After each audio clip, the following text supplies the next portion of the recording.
The clock on the dashboard showed 2:30 a.m. when David pulled into the empty rest area. His eyes burned from staring at the road for hours. The divorce papers in his glove compartment felt heavier than they should, and the whole mess back home made him want to drive until he reached the ocean. Maybe California would help him forget everything that went wrong. The rest stop looked like something from a horror movie. Old fluorescent lights buzzed and flickered above empty picnic tables. Vending machines hummed in the corner, their bright colors looking strange in the pale light. David stretched his legs and walked toward the restrooms, his footsteps echoing. In the silence, that's when he saw her. A young woman sat on a wooden bench near the information board. She wore nothing but a thin hospital gown that barely covered her knees, no shoes, no jacket, nothing else. Her dark hair hung loose around her shoulders, and she was shivering in the cold October air. She looked maybe 25, sitting perfectly still like a statue. David stopped walking. His first thought was that someone was playing a cruel joke, but this place was miles from anywhere, and her shivering looked real. She stared straight ahead, not seeming to notice him at all. "Hey," he called out softly. "Are you okay?"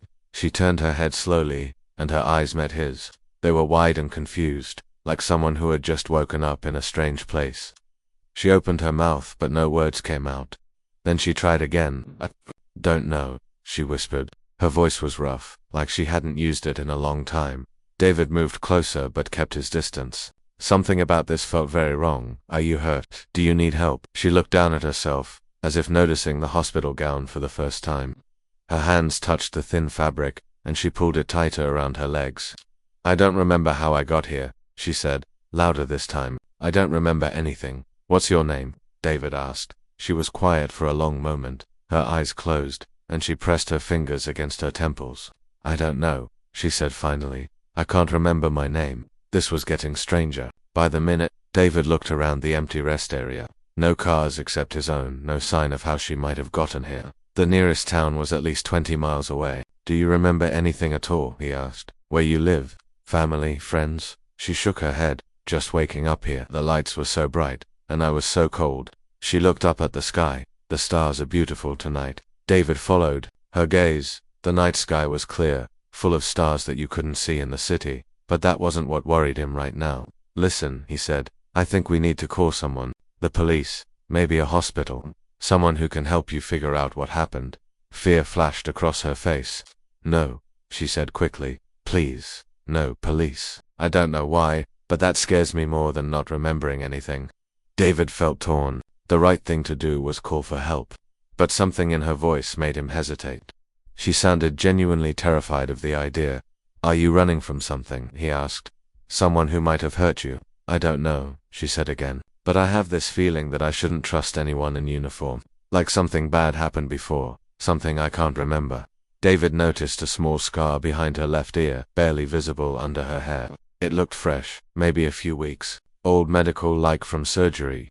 "Okay," he said slowly. "No police right now, but you can't stay here, you'll freeze to death." She looked at him carefully, studying his face. "Why do you want to help me? You don't know me."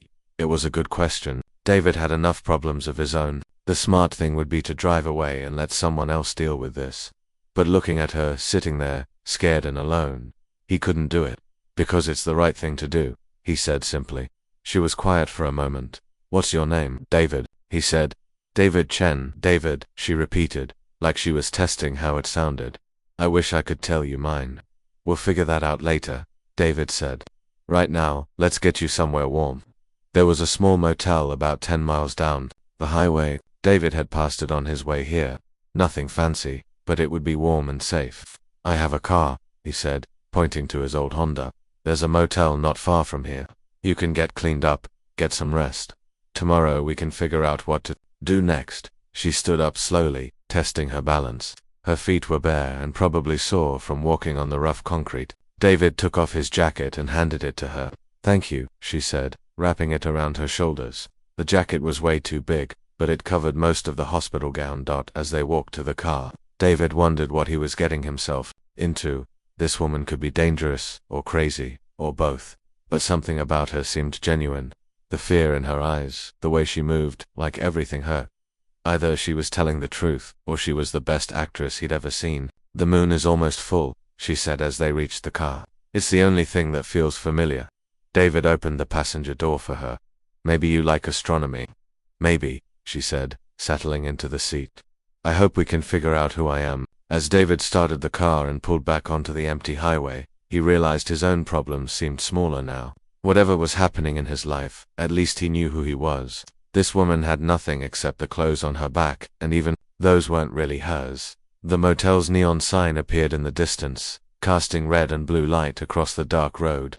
David glanced at his passenger. She was looking out the window at the stars, her expression peaceful for the first time since he'd found her. He had no idea what tomorrow would bring, but tonight, he was going to make sure she was safe. It was the least he could do for someone who had lost everything, including herself. The motel room smelled like old carpet and cleaning spray, but it was warm and safe. David had bought some basic clothes from the 24-hour store down the street. Simple things like jeans, a sweater, and shoes. Nothing fancy, but better than a hospital gown. The woman sat on the edge of the bed, staring at the clothes in her lap. She touched the soft fabric of the sweater like she'd never felt anything like it before. I don't know what size I wear, she said quietly.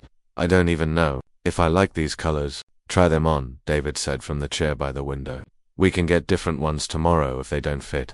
She disappeared into the bathroom, and David heard water running.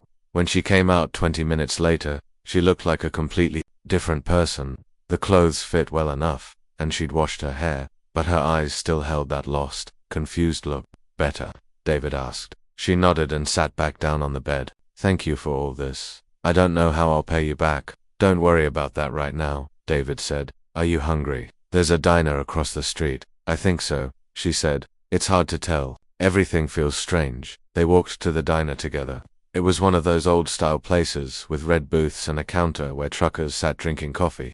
The waitress was friendly but tired, probably working the night shift. What sounds good to you? David asked, looking at the menu. The woman stared at the long list of food options, her face scrunched up in concentration like she was trying to solve a difficult puzzle. I don't know, she said. Maybe I should know what I like to eat, right? But nothing looks familiar. How about we start simple? David suggested. Maybe some soup and toast. When the food came, she ate slowly and carefully. David watched her, trying to figure out what had happened to her. The scar behind her ear bothered him. It looked too clean, too precise to be from an accident. Do you remember being in a hospital? He asked gently. She paused with the spoon halfway to her mouth. Her eyes went distant, like she was looking at something far away. Bright lights, she said softly. Really bright lights overhead, and people in white coats talking, but I couldn't understand what they were saying. Doctors maybe. She put the spoon down and rubbed her temples. When I try to remember, my head starts to hurt. Then don't push it, David said. Maybe the memories will come back on their own. They finished eating and walked back to the motel. The woman kept looking up at the sky, even though the stars were harder to see now with all the streetlights. I think I'll call you Luna, she said suddenly. Luna like the moon, she explained. It's the only thing that feels right to me. When I look at it, I feel peaceful. David smiled. Luna it is then. Back in the motel room, David took the chair and gave Luna the bed. She insisted she felt fine, but he could see how tired she was. Whatever had happened to her, it had taken a lot out of her. David, she said as he was turning off the light, what if I'm a bad person? What if I can't remember because I did something terrible? You're not a bad person, David said without hesitation. How can you be so sure? Because bad people don't worry about being bad people, he said. They just are. Luna was quiet for a moment. I hope you're right. That night, David woke up to Luna making noise in her sleep. She was tossing and turning, speaking words he couldn't understand. It sounded like she was having a nightmare. Luna, he said softly, getting up from the chair. Luna, wake up. She sat up suddenly, breathing hard. Her eyes were wide with fear. The room was spinning, she said, and there were needles and machines making beeping sounds. People kept asking me questions, but I couldn't answer them. It was just a dream, David said, but even as he said it, he wondered if it was really a memory. It felt so real, Luna said. Like I was back there, wherever there is. David sat on the edge of the bed. Do you want to talk about it? She told him about the dream, a white room with no windows, people in masks asking her to solve puzzles and remember lists of numbers, the sound of machines and the smell of medicine. What if it wasn't a dream, she asked. What if someone did something to me, something to make me forget? David had been thinking the same thing, but he didn't want to scare her more than she already was. We'll figure it out, he promised. But right now, you need to rest. The next morning, Luna seemed different. She was sitting at the small table, by the window, and she had written numbers all over the motel notepad. Long, complicated equations that made David's head spin just looking at them. "What's all this?" he asked. "I don't know," Luna said, looking surprised. "I woke up and started writing. I can't stop myself. It's like my hand knows what to do, even though my brain doesn't understand it." David looked at the numbers more closely. It was advanced math, the kind you'd see in college textbooks. Way beyond anything he could understand. "Luna," he said slowly, "were you maybe a teacher? Or a scientist?" She stared at the equations like they belonged to someone else. "I can solve these problems, but I don't remember learning how. It's like someone else's knowledge is stuck in my head." This was getting stranger by the hour. David pulled out his phone and took pictures of the equations. Maybe someone could tell them what they meant. "There's a library in the next town," he said. "Maybe we can use their computers to research missing people. Someone must be looking for you." Luna looked scared again. "What if they're looking for me for the wrong reasons? What if I'm supposed to stay hidden?" "Then we'll figure that out too," David said. "But we need to know what happened to you." As they packed up to leave the motel, Luna kept writing more equations. Her hand moved across the paper like it had a mind of its own. Numbers and symbols that looked like a secret code. "It's like there's someone else living in my head," she said. "Someone who knows things I don't." David helped her into the car, watching as she continued to write even while they drove. Whatever had happened to Luna, it was bigger than just losing her memory. Someone had put knowledge in her head. Knowledge she didn't remember getting. And if someone had done that to her, they might come looking for her. The road stretched ahead of them, leading to more questions than answers, but David was determined to help Luna find the truth, no matter how strange or dangerous it might be. The library in Pine Valley was small, but had everything they needed. David sat next to Luna at one of the old computers, watching her fingers fly across the keyboard. For someone who couldn't remember her own name, she sure knew how to use technology. "Try searching for missing persons in this state," David suggested. "Maybe someone filed a report." Luna typed quickly, her eyes scanning through page after page of results. Missing teenagers, elderly people with memory problems, hikers who never came home, but none of them looked like her. "Nothing," she said, frustration creeping into her voice. "It's like I never existed." "Maybe try looking at news stories," David said. "Sometimes when people disappear, it makes the news." Luna switched to a news website and started searching. Hospital, missing person, memory loss. Different combinations that might give them a clue. Then she stopped scrolling. "David, look at this," she said, pointing at the screen. It was a news article from 6 months ago. The headline read, "Research Facility Shut Down After Investigation." The story was about a place called the Cognitive Research Institute, located about 2 hours north of where they were now. "Listen to this," Luna said, reading from the article. "The facility was closed following reports of questionable research practices. Several former employees came forward with concerns about the treatment of volunteer subjects." David leaned closer to read. The article mentioned memory experiments, brain scans, and something called cognitive enhancement trials. But the details were vague, like the reporter couldn't get the full story. "Cognitive enhancement," Luna repeated. "That sounds like what's happening to me. These math problems I can solve, but I don't remember learning how." "Keep reading," David said. The article went on to say that the facility had been shut down, but the investigation was still ongoing. Several people who had worked there were being questioned, but no charges had been filed yet. "There's more," Luna said, clicking on another link. "This one is from last month." The second article was shorter. It mentioned that 3 former research subjects had gone missing. The police were investigating, but there were no leads. The article didn't give names or details, just that 3 people had disappeared within weeks of each other. "What if I'm one of them?" Luna asked quietly. "What if I was part of these experiments?" David felt a chill run down his spine. "That would explain the scar behind your ear, and why you can do math problems you don't remember learning." Luna touched the scar unconsciously. "But why can't I remember anything else? Why just the math?" "Maybe they were testing different parts of your brain," David said. "Or maybe something went wrong." They printed out the articles and spent the next hour researching everything they could find about the Cognitive Research Institute. Most of the information was basic, but they found an address and some names of people who had worked there. "Dr. Peterson was the head of the program," Luna said, reading from one of the articles, "and there was a Dr. Williams who specialized In memory research, David noticed Luna's hands were shaking as she read. The headaches she'd been having were getting worse, and now she looked pale and tired. Maybe we should take a break, he suggested. No, I need to know, Luna said. I need to understand what they did to me. They left the library and walked to the small cafe next door. David ordered coffee and sandwiches while Luna sat by the window, staring out at the street. She'd been quiet since reading about the research facility. What are you thinking? David asked, setting her sandwich in front of her. I'm scared, she admitted. What if we find out something terrible? What if I volunteered for this and now I'm stuck this way forever? Then we'll deal with it, David said. But at least you'll know the truth. Luna picked at her sandwich. There's something else. I've been having more dreams, not just about the white room with the bright lights. I remember signing papers, lots of papers, and someone telling me I was going to help advance science. You think you volunteered? I think so.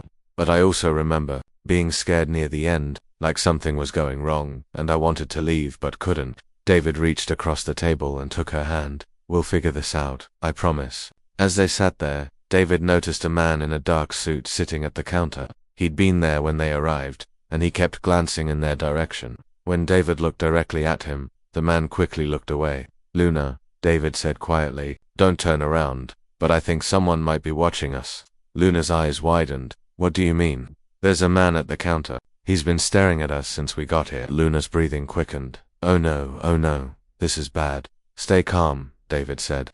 Maybe it's nothing. But as they finished their food and got ready to leave, the man at the counter got up to. He followed them out of the cafe, staying about 20 feet behind. He's following us, Luna whispered. David looked back. The man was pretending to look at his phone, but he was definitely trailing them. Let's go to the car, but walk normally, don't run. They made it to David's car and got in quickly. David started the engine and pulled out of the parking space. In the rearview mirror, he saw the man hurrying to a dark sedan parked across the street. He's getting in a car, David said. We need to get out of here. David drove through the small town, taking random turns to see if the sedan would follow. It did. Every turn they made, the dark car made the same turn a few seconds later. They found me, Luna said, panic rising in her voice. Somehow they found me. Maybe they've been watching the library, David said. Or maybe they track internet searches about the research facility. What do we do? Luna asked. David thought quickly. They were in a small town with nowhere to hide, but he knew these mountain roads from when he was a kid. His family used to camp up here every summer. I know a place, he said. It's about an hour from here. An old cabin my family used to rent. It's been empty for years, but it might still be there. David turned onto a side road that led up into the mountains. The sedan tried to follow, but David knew shortcuts the other driver didn't. After 20 minutes of winding mountain roads, they'd lost their tail. I think we're safe for now, David said. But Luna was holding her head in her hands. The headaches are getting worse, and I keep remembering things. Scary things. Like what? People in white coats asking me questions, making me solve puzzles while they watched. And needles. Lots of needles. David pulled over at a scenic overlook. Below them, the valley stretched out for miles. Above them, the afternoon sky was clear and blue. Luna, look at me, David said. Whatever they did to you, whatever happened, back there, you're free now. You're not their experiment anymore. Luna looked up at him, tears in her eyes. But what if I'm dangerous? What if they put something in my head that could hurt people? You're not dangerous, David said. You're the kindest person I've ever met. Whatever they did to you, they couldn't change who you really are. Luna wiped her eyes and looked out at the valley. I just want to remember who I was before all this happened. Maybe you will, David said, and maybe you won't. But either way, we'll figure out how to move forward. They sat there for a while, watching the sun start to set behind the mountains. The dark sedan was nowhere to be seen, but David knew it was only a matter of time before their pursuers found them again. We need to get to that cabin, David said, and then we need to decide what to do next. As they drove deeper into the mountains, Luna stared out at the trees and rocks rushing past. Somewhere out there, people were looking for her. People who had done terrible things to her mind and wanted to do more. But she wasn't alone anymore. She had David, and somehow that made all the difference. The old cabin was still there, hidden between tall pine trees about a mile off the main road. David's family had stopped coming here years ago, but the key was still under the third rock from the porch steps. Just like always, the inside smelled like dust and old wood, but it was dry and warm. There was no electricity, but David found some candles and matches in the kitchen drawer. Luna sat on the old couch, looking around at the simple furniture and faded curtains. "It's peaceful here," she said. "I can actually think clearly for the first time in days." David lit a few candles and set them around the room. The soft light made everything feel cozy and safe. Outside, the sun was setting behind the mountains, painting the sky in shades of orange and pink. "Are you hungry?" David asked. "I saw a small store about 10 miles back. I could drive down and get some supplies." "Don't leave me alone," Luna said quickly. "Please. I know it sounds silly, but I'm scared they'll find me." "Then we'll make do with what's here," David said. "I think there are some canned goods in the pantry."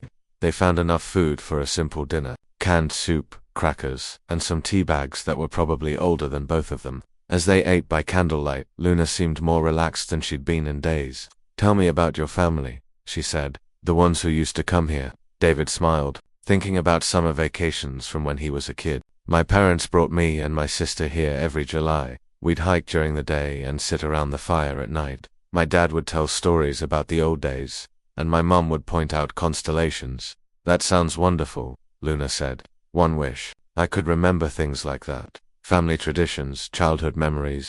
Maybe you have them," David said. "Maybe they're just buried under whatever those people did to you." After dinner, they went outside to sit on the porch. The night was clear and cold, and the stars were brighter than either of them had ever seen.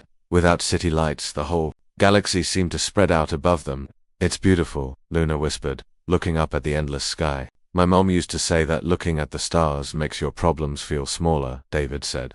"Because it reminds you how big the universe is." Luna was quiet for a long time, just staring up at the stars. Then she started to speak, her voice soft and distant. "I'm remembering something," she said. "I think I was in college, studying something with numbers and patterns. I loved solving problems that other people couldn't figure out." "What kind of problems?" "Mathematical ones, complex equations that described how things worked. I remember feeling excited when I solved something difficult." She paused. "I think I was good at it. Really good." David watched her face in the starlight. She looked peaceful, like the memories were coming back naturally instead of being forced. "There's more," she continued.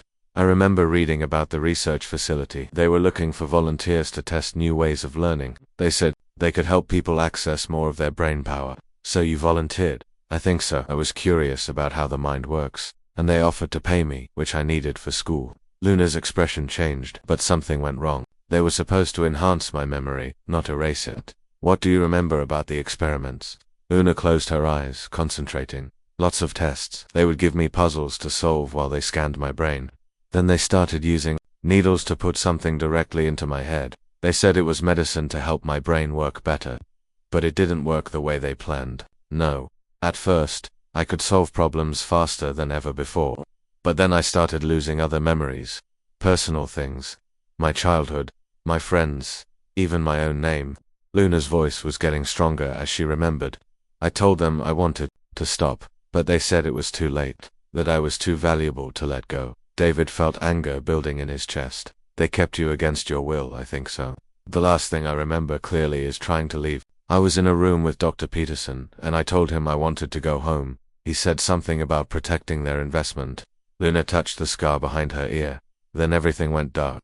They must have done something to make you forget and then dumped you at that rest stop," David said. "But why? If I was so valuable, why get rid of me?" David thought about the news articles they'd read. Maybe the investigation got too close. Maybe they had to shut everything down quickly and couldn't risk having test subjects around to tell their story. Luna stood up and walked to the porch railing. "I remember my real name now," she said quietly. "It's Dr. Rebecca Kim. I was getting my PhD in mathematics at the university." "Dr. Rebecca Kim," David repeated. "It's good to have you back." Rebecca turned to face him. "But I'm not really back, am I? I'm still missing years of memories. And I have all this knowledge in my head that I didn't learn normally." "Maybe that's okay," David said.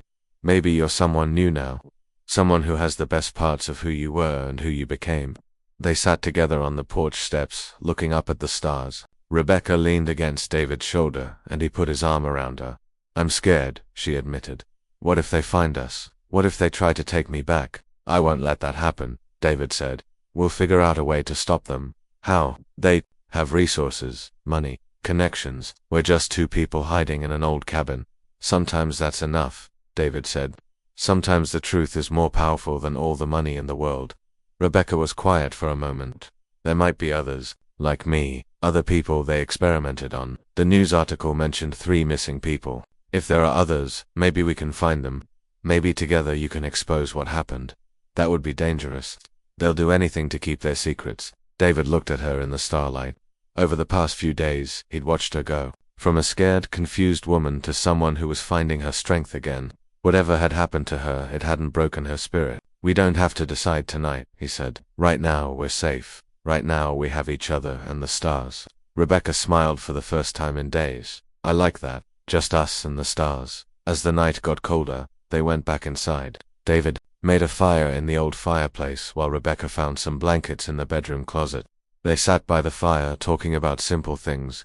Books they liked, places they wanted to visit, dreams for the future. I know this sounds crazy, Rebecca said as the fire began to die down, but I'm glad I met you, even under these terrible circumstances. It doesn't sound crazy at all, David said. I feel the same way. What happens to us when this is all over? She asked. David took her hand. I don't know, but I'd like to find out. Outside, the wind picked up, making the trees sway and creak, but inside the cabin by the warm fire, Rebecca and David felt safe for the first time in days. Tomorrow would bring new challenges, new dangers, but tonight, they had each other and the promise of something better ahead. Rebecca fell asleep with her head on David's shoulder, and he stayed awake watching the fire burn down to embers. Whatever came next, he knew he would do everything in his power to protect her. She had become the most important thing in his world, and he wasn't going to let anyone take her away. 6 months later, Rebecca and David lived in a small house by the ocean. They had new names, new documents, and a new life far from the mountains where everything had changed. The house was simple but comfortable, with big windows that looked out over the water. Rebecca worked from home now, using her enhanced abilities to solve complex problems for companies around the world. She never met her clients in person, just communicated through encrypted messages and secure video calls. The work was challenging and well paid, and nobody asked questions about her past. David had found peace in their quiet life. He took care of the house, cooked meals, and spent hours walking on the beach. The anger and sadness from his divorce had faded away, replaced by something he'd never expected to find: real happiness. The sunrise is beautiful this morning, Rebecca said. Standing at the kitchen window with her coffee cup, David joined her, wrapping his arms around her from behind. Every morning is beautiful when you're here. They had developed routines over the past months: coffee at sunrise, work during the day, long walks on the beach in the evening. It was simple, but it was theirs. I got another message last night, Rebecca said quietly, from someone who says they were at the research facility. David tensed. They'd been contacted by other survivors before, but Rebecca had always been too scared to respond. What did they say? Her name is Jennifer. She was in the program 3 months before me. She's been hiding, just like we have. But she wants to do something about what happened to us. What kind of something? Rebecca turned in his arms to face him. She says there are 5 of us now. 5 people who escaped or were released from the facility. She wants us to work together to expose what they did. David felt his protective instincts kick in. That sounds dangerous. What if it's a trap? I thought the same thing at first. But she knew details about the experiments that only someone who was there would know. She knew about Dr. Peterson and the White Room and the needles. What does she want you to do? Rebecca walked to her computer and pulled up an encrypted message. She wants to meet all of us together. She says we're stronger as a group than we are hiding alone. David read the message over her shoulder. Jennifer had found the other survivors through careful research and encrypted communications. She was proposing a meeting in a neutral location where they could share their stories and plan their next steps. I know it's scary, Rebecca said, but I keep thinking about what they did to us. And what they might be doing to other people right now. You think they're still operating? I know they are. I've been monitoring news reports and research publications. The same scientists who worked at the facility are publishing papers about memory enhancement and cognitive research. They just moved their work somewhere else. David sat down heavily at the kitchen table. He'd known this day would come eventually. Rebecca was too smart and too kind to hide forever while other people suffered. What would we have to do? He asked. Meet with the others, compare our experiences, gather evidence, and then find a way to make the public aware of what happened. The people who did this to you won't just sit back and let you expose them, David said. They'll fight back. I know. But Jennifer says we have advantages they don't expect. all have enhanced abilities from the experiments. We can think faster, solve problems better, and we understand their research better than anyone. David looked out at the ocean, thinking about all the peaceful mornings they'd shared. When would this meeting happen? Next week, in a small town about 4 hours from here. Jennifer has rented a house where we can talk safely, and if we don't go, Rebecca was quiet for a long moment, then we keep hiding. And other people keep suffering, and the scientists who did this to us keep getting away with it. David knew there was really no choice. Rebecca couldn't live with herself if she didn't try to help other victims, and he couldn't live with himself if he didn't support her. Okay, he said, we'll go. Rebecca smiled and kissed him softly. Thank you. I know this isn't what you wanted. What I want is for you to be safe and happy, David said. But if you can't be happy while people are still getting hurt, then we have to do something about it. The next week, they drove to the meeting location. It was a small house in the mountains, surrounded by trees and far from any neighbors. 3 other cars were already parked outside. Inside, Rebecca met the other survivors for the first time. Jennifer was a woman in her 30s who had been a teacher before the experiments. Michael was a young man who had been studying engineering. Kelly was about Rebecca's age and had been working on her medical degree. They sat around the living room, sharing their stories. Each person had volunteered for the research, thinking they were participating in legitimate medical studies. Each had been enhanced in different ways. Jennifer could process language faster. Michael could visualize complex mechanical systems. Kelly could diagnose medical conditions with unusual accuracy, and each had been abandoned when the facility was shut down, left to figure out their new abilities and missing memories on their own. They're starting a new facility, Jennifer said, showing them documents she'd gathered. In another state, with new names but the same people. They're recruiting volunteers right now. How many people do you think they'll hurt? Kelly asked. Dozens, Michael said. Maybe hundreds. They won't stop until someone makes them stop. Rebecca looked around the room at the faces of people who had been through the same trauma she had. So what do? We go public. Jennifer said we contact journalists, government investigators, anyone who will listen. We tell our stories and provide evidence of what they did. They'll try to discredit us, Michael said. They'll say we're mentally unstable or making it up. Not if we work together, Rebecca said. One person's story might be dismissed. But 5 people with the same story, with documentation and evidence, that's harder to ignore. David watched from the corner of the room as the 5 survivors planned their strategy. They were smart, determined, and they had abilities that their tormentors had never intended to give them. For the first time since this all started, he felt hopeful. What about safety? He asked. What if they try to stop you? We'll be careful, Jennifer said. We'll release everything at once, to multiple sources. By the time they realize what's happening, it will be too late to stop. The meeting lasted 2 days. By the end, they had a plan. Each survivor would document their experiences, gather evidence, and contact specific journalists and investigators. They would coordinate their efforts and go public simultaneously. Are you ready for this?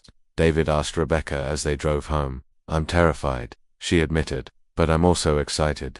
For the first time since I woke up at that rest stop, I feel like I have a purpose. What happens after you go public? I don't know. Maybe we can finally stop hiding. Maybe we can help other people who've been hurt like we were. David reached over and took her hand. Whatever happens, we'll face it together. 3 weeks later, the story broke simultaneously in newspapers and on television across the country. 5 survivors of illegal medical experiments had come forward with evidence of a secret research program that had stolen their memories and enhanced their abilities without consent. The response was immediate and overwhelming. Government investigators launched formal inquiries. The scientists involved were arrested or went into hiding. The new facility was shut down before it could hurt anyone else. Rebecca and David watched the news coverage from their house by the ocean. The story was everywhere, and people were demanding answers. We did it, Rebecca said, hardly believing it was real. You did it, David corrected. You and the others. You were brave enough to speak up. I couldn't have done it without you, she said. You saved me that night at the rest stop, and you've been saving me ever since. They walked out to the beach to watch the sunrise. The sky was painted in brilliant colors, and the ocean stretched out endlessly before them. For the first time in months, they didn't have to look over their shoulders or worry about being found. What do you want to do now? David asked. I want to help other people like us, Rebecca said. There are probably more survivors out there who need support, and I want to make sure nothing like this ever happens again. That sounds like a good purpose, David said. And I want to marry you, Rebecca said suddenly. I want to stop hiding and start living. Really living. David turned to her, surprised and happy. Are you sure? I've never been more sure of anything, she said. You found me when I had nothing. You helped me remember who I was, and you supported me when I needed to do the right thing. David pulled her into his arms as the sun rose over the ocean. Then let's get married. Let's build a real life together. No more hiding, Rebecca asked. No more hiding, David promised. Just us and whatever comes next. As they kissed on the beach, the sun painted the sky in shades of gold and pink. The night was over, and a new day was beginning. They had each other, they had the truth, and they had hope for the future. Stars had guided them through the darkness, but now it was time to embrace the light.